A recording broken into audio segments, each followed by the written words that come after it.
This is episode number 340 of the InnerFight podcast. We are talking the new movement culture with our very own Andre Houdet. Welcome back to another edition of the InnerFight podcast, folks. We're all about movement today. We're going to take you through all the different stuff that Andre's been working on, that he knows about, and also talk about a lot of guys out there who have been leading this new movement culture. No matter where you are in the world, thanks for tuning in. Let's jump into today's show. Andre, movement. Define movement. Movement is such a complex thing to define, but I'll give my best shot. Right. I think there's a lot of different definitions, and I think there's a lot of things that goes again in all these different definitions. Movement is something that's extremely varied, and it's context specific. It is something that is locomotion, which means that you move from A to B. You're moving your body from one place to another. Yeah. It can be something that it can be a way of communicating with other people or with yourself. It can be the body sending signals that you need to stop training, or you can push harder. Yeah. You know how the body reacts to certain things and will all of a sudden, shut down or stop working. So you can sort of say that the body can communicate. You can say that human movement is something that's three-dimensional, which means that we can move in 3 planes of motion. We can move from side to side, which would be the frontal plane of motion. Yep. So just if you're standing and you're just reaching down to the floor, side to side. We can move in a transverse plane of motion, which is rotational. So let's say you're standing up and you're trying to rotate from one side to another. Right. And we can move in the most typical one, which is the sagittal plane of motion, which is front and back or up and down. Right. And that's the one that we use the most. Exactly. That's definitely the most dominant one in CrossFit. That's what I was going to say as well, yeah. That's kind of how my interest in movement came up, because we started to see a lot of problems from only touching in to this one plane of motion and not really the 2 others. Yeah. We never really do anything where it's side to side or rotation. Yeah. It's all just up and down or forward and backwards. Yeah, and absolutely. when the body is made to move in 3 planes of motion, we also need to stimulate it to have optimal performance in these 3 planes of motion. So, I mean, you've got sort of, you've brought us into a little bit of science there straight away in those 3 different planes of motion, which are, we can't argue. That's how the body moves. Yeah. Like, that's transverse, sagittal, and frontal is exactly how we move. But aside from that, mate, until you got to there, it's quite a loose term, human movement, isn't it? It is. So it's like, you said something really interesting there, and I use it a lot. I'm moving now my hands to try and communicate with you. Yeah. But the way that we've broken it, or the way that you start to break movement down, is actually how we can move better for, I guess, increased performance. Exactly. The fact that I talk a lot with my hands doesn't help me perform. No, but it helps you send a message. But helps me send a message. Yeah. So how does that transfer, and how do we move into better human movement leading to increased physical performance? Because that's essentially what you're looking for, right? The way you do that is by looking at what sport you're in and what movements you're doing in the sport. Obviously, in CrossFit, we're tapping into quite a few movements, but they all have a lot in common. I think the way the programming in regionals and probably at the games this year have taken us, and in the open with the dumbbell snatches, some unilateral work where there is some rotation, has definitely changed the way we move in CrossFit. And I think the reason why a lot of people hurt themselves during the open is because they weren't ready for these rotational or frontal plane of motion movements. Right.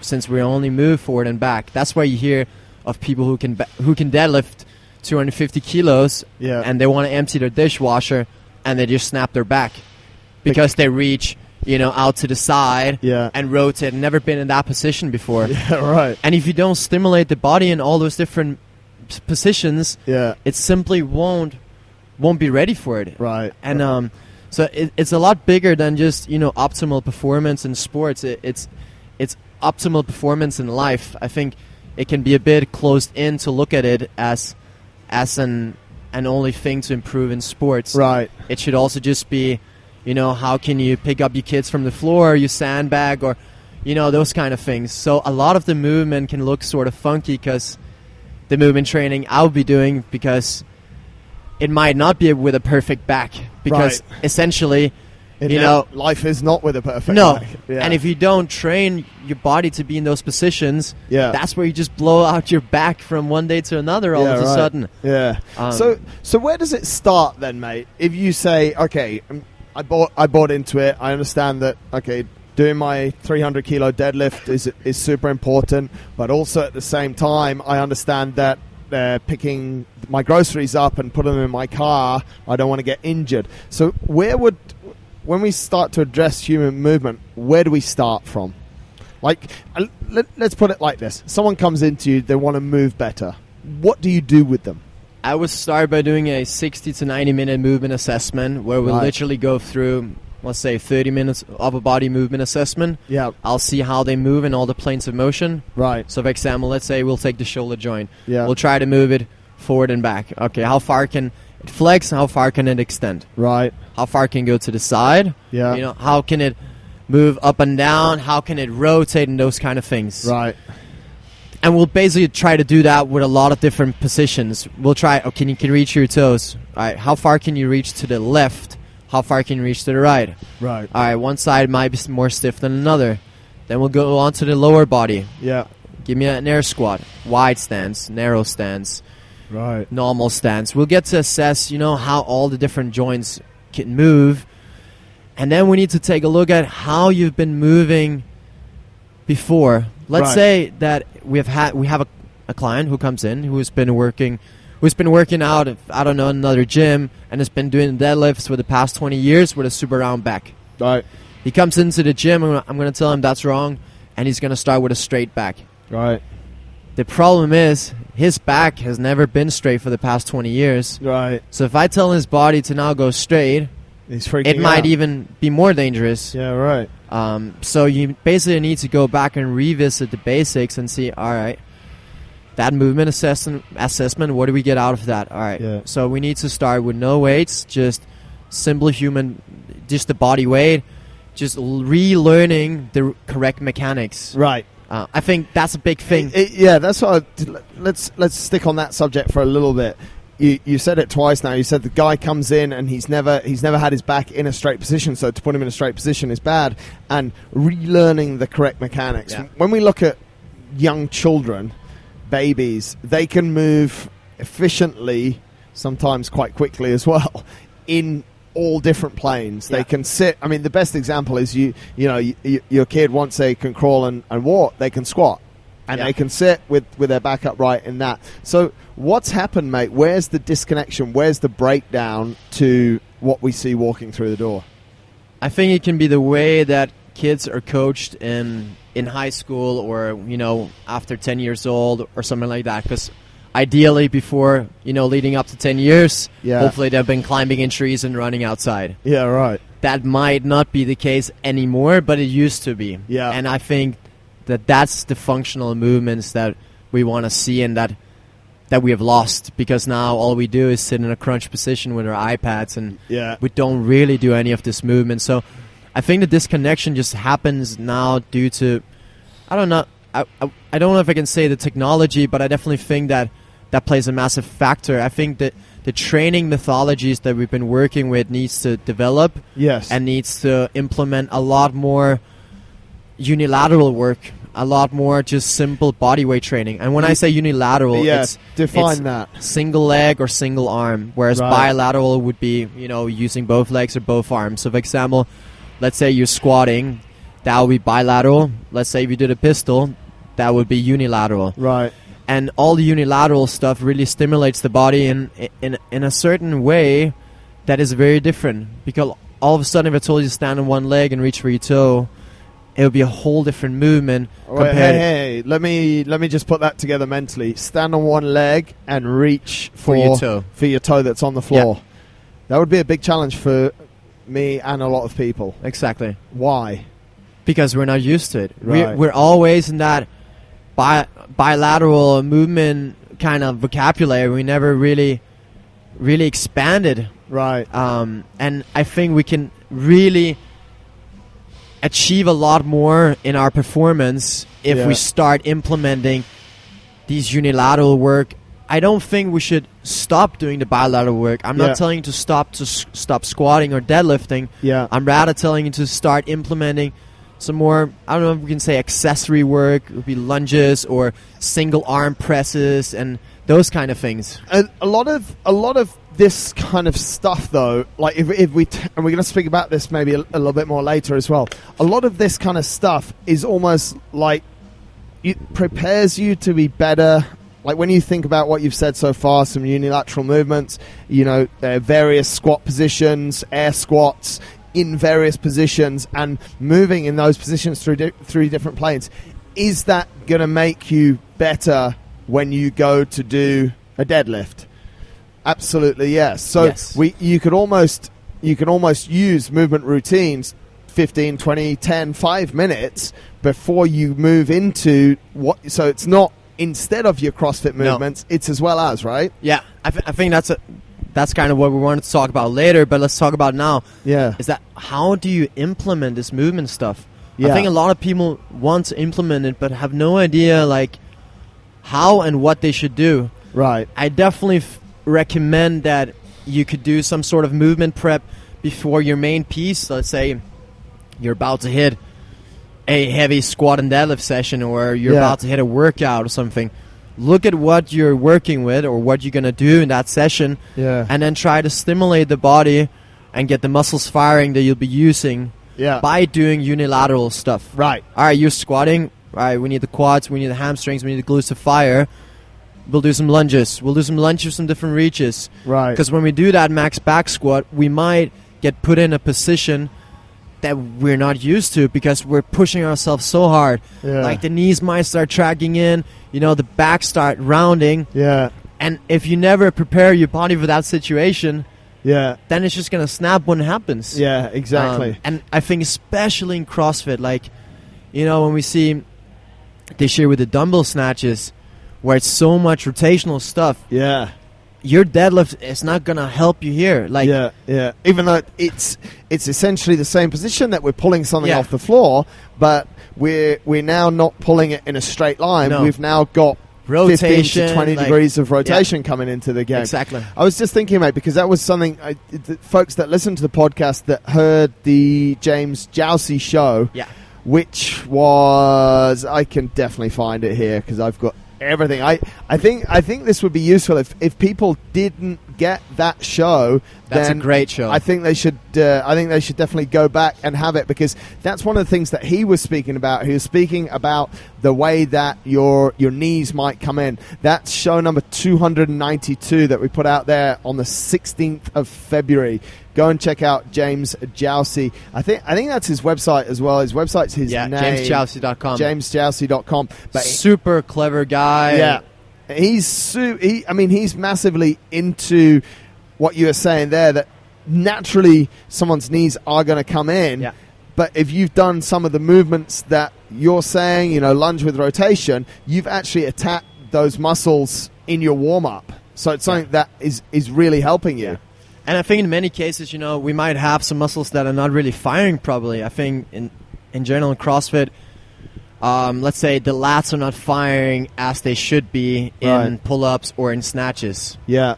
How do you, before we go into that, mate, how do you figure out firing? It's something that we're hearing a lot. We're like, you can feel if they're working or not. So, for example, let's say a pull-up, I'll just tell them to activate your shoulders. Right. If they can't feel their lats working, then they're not firing. Yeah. So let's just stick with the lats. One thing I would do before, let's say, pull-ups or snatches, just to get my lats working, and if it wouldn't be just like holding a bar super tight and squeezing my lats, because I know how to make them fire, then you can grab a 10-kilo plate, grab in the middle with your palms on each side. You want your arms in 90 degrees and the plate in front of you, and you kind of try to pull your shoulders down and squeeze the plate. Right. If you do that, you should feel your lats just firing. Right. And that's the muscles you want to activate. So that's why like that movement prep that you do before is so important, because I think a lot of, you see a lot of small guys or girls who lift a lot of weight, and they might not have the craziest strength numbers. Yeah. And I think the reason behind that is because they know how to make every single muscle needed to fire when snatching, or clean and jerking, or doing whatever movement we're talking about. Yeah, absolutely. And it might not just be about absolute strength. Yeah, so it's more less brute strength and more just trying to get those muscles working. So would that be, we sort of started off, and I want to go back to what the movement assessment that you do looks like. How would you figure out what muscles are firing and what aren't? You said, arm up, shoulder back and stuff. Can you see, and that through things like you just said with the plate, you can obviously get to figure out very quickly what's happening in someone's body, right? Exactly. So where do you take that to, and how do you put it together that someone, is it a program that they can follow? Is it the same for everyone? How does that all come together? That's kind of also one of the points with what is human movement, and human movement is something that's extremely individual. Right. It's nobody looks like each other. Right. I mean, I've read loads of articles where they cut up people and they do the exact same activation of the exact same muscle on the almost exact same person. Yeah. Let's say 23-year-old guys named Andre from Denmark, that kind of thing. Yeah. All been doing the same kind of sports, and all their muscles will be acting differently more often than not. Even though we're talking about same age, same sport, same whatever, there's so many things that come into play, and it's so individual. And that's why, a movement assessment like that can be so important. Yeah. They might think their hips are too tight, but the problem in the squat is maybe their ankles. Right. Or, my shoulder mobility sucks. It might be your thoracic spine that's too tight, and your shoulder mobility is just limited by doing that. Right. So that movement assessment will just go through whatever you can imagine. 50 movements. I mean, 90 minutes going through that is a lot of time, right? And it's not as tough as it sounds. It'll be just like, all right, 5 sumo squats, super slow down, pause it in bottom, come up, we'll look from the middle, we'll look from the side, we'll look from the back. We'll also get to assess if there's some imbalances. Yeah. And that's also one thing I think that's great about the unilateral stuff, is that in a squat, we might not feel it, and more often than not, we're tilting to one side. Right. We keep tilting to that one side, and we're squatting 3 times a week, and we do that for 3 years. Yeah. All of a sudden, we've got a tilt. Left back, feels it feels a bit stiff, or my knees start hurting, and now my right lat starts hurting as well. And just because of that little tilt, performed over and over and over again, we might start to see some serious problems. Right. So you might not even stimulate your right leg and your left leg the same if squatting. Right. If I told you to do a pistol, please don't. You would perform the same effort in each leg. Or if I told you to grab a dumbbell, press it from your shoulder and up with one hand, and then do it with the other shoulder. Yeah. One might feel weaker, but now we're stimulating the exact same way. I think you've hit a really good point there, and I'm not sure, pistol is quite a very difficult movement, should we say? We could take lunges or Bulgarian split squats. Okay, but I mean, either of them, mate. I think, let's take a lunge because that's more applicable to someone. Just do a lunge, a forward lunge. Just do 5, leading with your left leg first. Yeah. Touching your back knee on the floor. Have a rest, shake your legs off, walk around, speak to someone, don't check Instagram. And then do the same thing with your right leg moving forwards. Yeah. And ask yourself, is one easier? I think that's the easiest thing. If I say which one's harder, then everyone always focuses on the hard thing. But which one's the easier one to do? Same, if you can do a pistol squat, do you have one side where you find it a lot easier than the other side? Yeah. And if so, which we all basically do, imagine what's happening when you're doing a back squat under heavy load, be it if heavy load for you is 50 kilos, 100 kilos, or 200 kilos, imagine what's happening. Exactly. The one that it feels better on is for sure taking over, right? Yeah, and there's so many factors. I mean, it's not only whether it's feeling better strength-wise, it can also be just technique-wise. Yeah. That you're not functioning, the same way on right or left side. Yeah. And you can only learn that by or one of the ways would be to stimulate them separately. Yeah. Mate, you also said one thing there a few seconds ago or a few minutes ago about ankle mobility linking to squat issues, which some people might know it, some people might not. Yeah. We could see as well potentially shoulder issue from, let's go back to what you were saying, we're spending too much time crunched over. Yeah. Something in your shoulder could actually affect your back squat, right? Definitely. I mean, the whole body's connected. Right. And there's nobody who can figure out exactly how the body works. You know, you'll go to some movement specialist, they'll touch your right toe, and your left shoulder feels fine again. Yeah, right. You know, it's hard to say whether that's correct or not, but you can say that human movement is healing. Right. I think that's another big point. Yeah. It's something that... Yeah, I think that's a really good point. You don't always need to go get treatments. I mean, that's the second option. I think the first option should always be to improve your movement. What is the cause of the problem? Yeah. If your knees hurt constantly, it doesn't help to go get needling your knee 5 times a week. Yeah. Because it's probably going to come back because you're performing that squat or whatever wrongly over and over and over again. And I think that's what people are starting to realize by now. Yeah. And that's why this whole movement culture is just flying. Yeah. I think that's, mate, it's super true. One of the guys that I use a lot over here in Dubai is a doctor called Dr. Gary Fitzgerald. He's a chiropractor. And the first time, I mean, he's a chiropractor, and people start to think, oh, he snaps backs and this. But the first time I went to see him, had an issue in my shoulder. He treated me for about 20 minutes, not even touching the shoulder. Finished the treatment, and I'm like, this guy's just completely wasting my time and money. You know, I'm like, I've got a shoulder problem. You need to do something on my shoulder. And he, at the start, some tests, at the end, some retest. Nothing wrong with my shoulder anymore, you know, because it's almost what we're saying, what, you know, how everything's connected, like everything is actually connected through your central nervous system, and he's sort of attacking different ways there and different points, and the blockage, as he calls it, you can go and check him out at the Wellbeing Center. I suggest you book for about 3 weeks time because he's super busy, but he says the blockage is somewhere else. It's always somewhere else. You said it just there, like, you know, you have a problem with your left arm and they touch your right toe, and it's like, what just happened there? Exactly. But I think that's where, so my advice to people, if you do go and see a practitioner and they start to, like you said, you got a bad knee and all they're doing is sticking needles in your knee, maybe you need to think about where along the chain, the sort of your body chain, the injury actually is coming from. That's what I always tell people as well. I definitely think a good therapist or, you know, physio, whatever it is, they manage to see the body as one unit, right, and not as separate units. So if the knee's hurt, they're not just gonna look at your knee. They'll look at your ankle or your hip or your back, and, you know, what sport do you do actually? You know, are you a biker, you're a CrossFitter, or you weightlifter? Because, you know, a lot of different similar injuries are connected with the same sports. With those sports. I mean, mate, I haven't actually asked you this question. It's not in our show notes, but I'm interested to have your opinion on orthotic inserts, like inserts into shoes that people use that attack an imbalance in their foot. Do you have an opinion?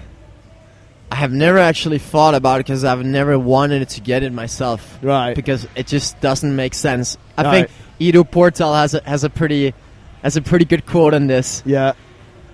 The more high-tech shoe. Yeah. Wait, what? I hope you the know more this high-tech quote. shoe. Yeah. The poorer the mover. Right. So the more high-tech equipment you need. Yeah. The less good you can move, basically. Yeah, right. Like, if you keep, you know, gearing it up, you know, like, all these gadgets are going to affect how we move. Yeah. Wearing lifters, wearing knee sleeves, and wearing straps around your arms and whatever is constantly just changing the way you actually move. Yeah. I don't think we should be running barefoot and doing the whole workout barefoot. Right. I think we doing could. a podcast barefoot is fine. Of course. There we go. I just think, you know, a lot of the movement guys, especially, they'll stick to barefoot or they'll stick to flat shoes such as Vans or something like that, where there's no support or anything. Yeah, right. Because that's essentially how we used to move. There's a lot of discussions on that because, you know, evolution and like the past 200 years, we have been using shoes. Yeah, and I guess there's a lot of people will refer to certain cultures that don't use shoes as often, and we see a lot of flat-footedness, dropped arches, and I mean, we're not doctors, we're not physios, we're just observing things. A guy that you've mentioned a few times, a guy called Ido Portal. Yeah. If we say sort of who to look out for in the movement world, he's probably one of the guys that's been doing which everyone's been doing human movement for a long time, but he's really made it almost an art form of human movement. Tell us your thoughts on him a little bit, mate. So he's definitely an extremist. I mean, he's like on the whole other side of the spectrum. Yeah, I think he has a lot of great thoughts and mythologies, and I definitely think a lot of his stuff works. You know, he kind of exploded because he started working with Conor McGregor, who obviously makes quite a lot of noise on and the whole sports. Did you see the whole Conor McGregor? Wow, exactly. Wow. I mean, maybe for another show. Exactly. So he definitely kind of entered the scene of social media and media through Conor McGregor. As for what I know, that's at least how I got to know him. And you know, his message is super similar regarding movement. He is very big on that movement is super healing. He'll say that he can heal you with a stick. Right. Because let's say you sit in your bottom position and he'll try to poke you with the stick, and he wants you to avoid the stick. Now you're starting to move your spine in different planes of motion and rotations that it's not used to. And that's going back again to these 3 planes of motion, this 3D training. It's it's the exact same thing. Yeah. He has a background in martial arts and has been doing all kind of stuff, whatever, Brazilian Jiu-Jitsu, all these kind of things. Yeah. Which is also a sport that's really been exploding lately all over the world. Yeah. Also due to the whole media coverage of UFC and the growth of that. For sure. And those guys are, I mean, their sport, all they do is move in all 3 planes of motion. All the time. On the floor, rotating around, you know, side to side. Jiu-Jitsu, it's actually called, like, okay, let's go and do a CrossFit class, but let's go, I think they call it, and people might correct me on this, but let's go and roll. Like, that's what they call doing jiu-jitsu from in certain contexts. So, yeah, they're all about rolling around, aren't they? Yeah. I definitely think, you know, it's just like we talked about, like, they're moving the 3 planes of motion, whether it's, you know, rolling with another dude or just avoiding a stick on the floor. Yeah. It's the exact same thing. Yeah, right. We're just trying to stimulate the body, and we're trying to increase whatever we can call it movement vocabulary. Right. Your body can move in 1,000 different ways. But we only know 100. Yeah, it's like you want to get smarter, you need to keep learning, you need to keep reading. If not, your mind will just never progress. Yeah. It's the same with the body. If you never challenge it in different ways, it just will only progress in those specific certain movements that you stimulate it to. Absolutely. And who knows, maybe if you start stimulating in other ways, it might even improve those simple movements that you do. The ways that you already know, yeah. Mate, you also, Ido Portal's obviously one that we suggest people go and check out. His stuff is very different, and it's not related to CrossFit at all. I don't know if he enjoys CrossFit. I don't think he enjoys anything outside of human movement. No. He's got some quite strong opinions, quite heavy opinions, which is fine. We respect him for that. That's how he's so famous. That's why he's famous, yeah. Exactly. Other resources that you like to look at that you suggest other people go and look at? I know there's one in the States, Gymnastics Monkeys? Yeah. They Power Monkey Fitness. Power Monkey Fitness, yeah, right. So they have, you know, several U.S. national team gymnasts on their team. David Durante is one of them, who's super big in the CrossFit world. Yeah. They are super cool. A lot of their stuff is also, you know, kind of movement stuff. It's, you know, everything we do is movement. CrossFit is also movement. Weightlifting is also movement. But their kind of movement is very focused on body weight strength, right? Which I think is super essential and definitely way more important than anything else. Than worrying about squatting 200 if you can't even perform a perfect air squat or pistol or whatever you can imagine. But they're super active over on their Instagram account, and they sell programs, they sell seminars, they have plenty of stuff that's super good, especially for CrossFitters or people who just want to move better. Then there's also in the States something called Gymnastic Buddies, which is the largest gymnastic program out there, which is created by Christopher Summer, who is the former U.S. national team gymnast coach. So he knows things. He knows quite a lot of things and has a lot of experience and based all his knowledge on experience, which is kind of cool because some of it, might not follow exactly what science says. But science is often made on dead people. And he's been working with elite athletes, so some doctors might say that what he says is bullshit, but if he's created the best, Olympians in the world, then they can say whatever they want. Then there's Carl Paoli. He's one of the original guys from CrossFit that was more focused on the gymnastics side. We had him on the show as well. And he has a proper movement seminar that's called Freestyle Connection, I think. That's right. He has a book called Freestyle Connection. Also, and he talks about basic movements, and one of them, which is going to sound really funny, is just lay on the floor and stand up. Really? Lay on the floor and stand up. He'll tell you, all right, next step, lay on the floor, stand up without using your right arm. Right. Lay on the floor, stand up without using both arms. Wow. Without using both arms and one leg.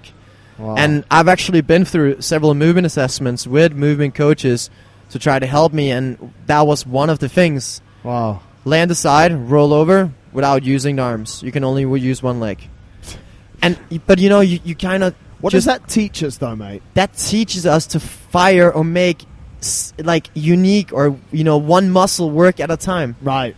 So it's like, which we're not used. Stand up. You'll just use everything you can automatically. Yeah. So stand up without using your arms. It's like, whoa, I've never done that before. Yeah. Then you need to figure out how to do that, and that's when you start expanding your movement library. Right. That's how you start challenging the mind-muscle connection and the whole, your movement library. Another thing we haven't talked about. If you want to check out, by the way, Carl Paoli's podcast, that was podcast number 290. He's a really good guy. As I said, one of the OGs talking about this, and his book is very cool, Freestyle Connection. He was on with us in February of this year, episode 290. Go and check that out. You'll learn a lot from that as well. He has a YouTube channel as well where he teaches people the basic progressions of all gymnastic movements. Yeah. And it's definitely the most used ones in our community, for sure. Super good. Definitely go check those out. What were you going to say? Another thing we kind of haven't tapped into is, other things, what human movement is. And another one of them is that human movement is extremely affected by the environment. Right. Let's just take running. If I tell you to run in the gym forward and back, it's very different from running on the beach forward and back. Yes. It's very different from running in the mountains forward and back. Correct. Your style of running, your way of moving will be extremely varied. Yeah. And it's very important to challenge yourself in all those different ways because it will be different. Yeah. Running is not just running. Yeah. And squatting is just not squatting. Yeah. That's what we were talking about in the previous show with the Urban Ultra ladies about running, trail running. That was show number 338, which of course I suggest you listen to that as well. But they were saying the difference in, what was the example they used? If you run 10Ks on the trails, it's like running 20Ks on the road because it's just the number of muscles that you stimulate. Same if you run on the sand. So environment's a massive factor in movement. And more than just environment, this is super basic, but gravity. Right. Gravity also affects how we move. Yeah, right. If there would be no gravity, like we'd be in space, again, we move totally different. Yeah. And gravity constantly will affect how we move. Pushes us and pulls us around. So, mate, in order to round this out, the last 5 minutes or so of the show, most of our listener base, as we know, as we've said, is more CrossFit dominated. They're all about functional training and stuff. So what should people be doing more of? What can people... I mean, obviously I suggest that everyone goes through, because you've highlighted how personal this is. It's very difficult to say, okay, guys, you should be doing this, you should be doing that. But there must be some guidelines, or there has to be, otherwise we can't do the show. There must be some guidelines that we can put out to people who say, okay, these are my top 5 things that I would just recommend to anyone who does CrossFit or functional training, or even life, just being alive. What are your top sort of 5 tips to help people move better, expand that vocabulary of movement, move pain-free, and just be able to do stuff like this? I hope you're watching the video version. Yeah. This is quite cool. It's a pretty big question, because it's very dependent on what kind of sport you do. Yeah. And I think that you should definitely start assessing the problems that you have in your sport before anything else. I mean, right. For CrossFitters, we see a lot of problems with shoulder mobility and ankle mobility. Right. Which limits us like crazy, because all we do is basically squatting and doing things overhead very often. Yeah. And if you just can't put yourself in those positions, you're just not safe. Right. And you will never be able to perform them correctly. So that's why that movement assessment is so important. Like, the way you can kind of, let's say you want to test, what do I suck at? Right. Let's say I want you to test the most narrow grip overhead squat with an empty barbell as you can. Grab a 10 or 20 kilo barbell, put it overhead as narrow as you can, and squat down while keeping it behind your ears. Okay? So it has to be in straight arms. You squat down and up. Yeah. If you can't do it with that narrow grip, you try to go wider. And you can continuously just keep going to more narrow. Yeah. And if you can get into like a jerk grip, which is a little bit wider than shoulder width, then I would say you have pretty good shoulder mobility or T-spine flexion. Flexion. So that's be one of them. Another one would be narrow grip SOTS press, or it could be snatch grip as narrow as you can. Yeah. You'll sit in the bottom of your squat. Yeah. You have the barbell on your neck, just on your neck with a wide grip, and you press it up. You sit in the bottom of the squat. Full extension with your arms. Exactly. Still in the bottom of the squat. One of my favorite moves. If you can do that, then you have pretty good shoulder mobility and a pretty good bottom position often. Yeah, yeah. Then you can do a narrow stand squats. Yeah. Doesn't need to be with weight. Just put your feet together, knees together, and try to squat down. If you cannot reach below parallel, more often than not, that will show that your ankle mobility is not pretty good. Yeah. Which will take, that it will just make all your squatting mechanics a lot worse. Yeah. You'll have to use your posterior chain a lot more than what you ideally want to. You'll never be able to perform an overhead squat. You'll never be able to perform a perfect squat clean without being, tilted forward too much. Right. Which puts a lot of pressure on the thoracic. Not the muscles that we actually want to stimulate by doing a squat. Yeah. Another thing would be a full grip front squat. Just the barbell in your front rack, full grip on elbows stay high. So that means all fingers, just close your fist. Yep. You get your elbows as high as possible, and you squat down. Yeah. If it doesn't touch your shoulders and your elbows are vertical, then we need to work on that front rack. Right. I've chosen these movements because that's the movements we're mainly exposed to. And that's what we see. In CrossFit, we see a ton of squatting, be it a back squat, a front squat, a wall ball, a goblet squat. Like, the variations just go on and on and on, don't they? And we do see a lot of overhead stuff. And I think definitely the overhead stuff and your overhead position and how you can move your shoulders is going to transfer straight onto a pull-up bar. Exactly. It's all pull-up, connected. a muscle up, a toes to bar, whatever's in that position. If you're struggling here, there's a pretty good chance that when I ask you to grab a bar, a pull-up bar, and do something, that you might see the same issues. So I definitely think that you spend 20 minutes before or after. Yeah. The only problem with after is that after, most often than not, doesn't happen. Doesn't happen. Because you're wrecked from a CrossFit workout. And you're not going to take it serious spending 20 minutes on doing, ankle mobility with a band around your ankle, or doing like weird rotations laying on the floor. So it's a lot easier just to do it before, and it's a great prep for the movement you'll be doing in the workout anyways. I think the before is definitely the way to go, and a little bit of measurability. I know what you do when you get people in is you video a lot of stuff, take a lot of pictures. Yeah. I think that's an important thing. This stuff takes a lot of time. The progression takes a lot of time, but even if you can see slight different positional changes and progressions within it, that's also a lot of motivation to keep patience will definitely be key, and you can just think of how long it has taken you to lose that mobility you were given. Yeah. So you think about, all right, I've been working a desk job for 20 years. All I've been doing is sitting in that crunch position, and it's awful. Like my hips are totally tight, and I mean, those 20 years can't be undone in 1 week. No. They'll be undone 2 weeks. Over 2 months or 3 months or 1 year. It depends on how hard you work. Yeah, absolutely.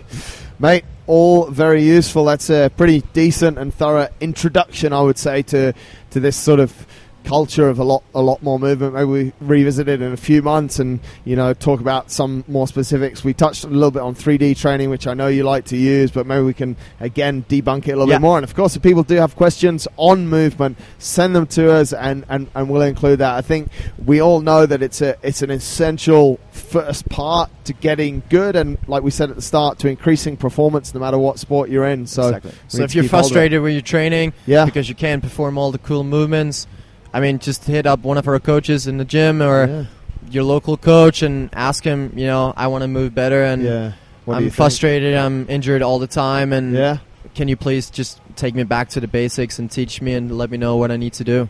Very good. Thanks a lot. Thanks a lot for tuning into this episode of the podcast, folks, and thank you to Andre. Super well-read, geeked out, knows a lot all about movement. And of course, if you want to get hold of him, talk more about movement, either winning@innerfight.com, our normal email, or his personal email, ah@innerfight.com. He'll answer all your questions. He's got all this stuff out as well, a lot of programs you can take into consideration, have a look at, or you can just see him one-on-one, 60 minutes, 90 minutes, and figure out what's going on. Till next time, folks, take care.